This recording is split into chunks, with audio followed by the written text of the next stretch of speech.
biggest event to happen in Cebu, the mother of all festivals.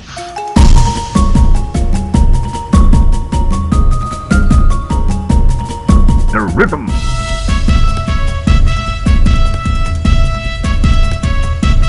the beat, the people. Yeah, it's my first time. Sinulog 2013. Sinulog 2013. Yukbo sa malaang bata sa usa ka pinakadakong kasaulugan. Sinulog 2013. Witness the live TV marathon coverage from start to finish. Brought to you by Cebu Catholic Television Network, CCTN Channel 47. Sinulog 2013. From Cebu to the world. Pete Senor!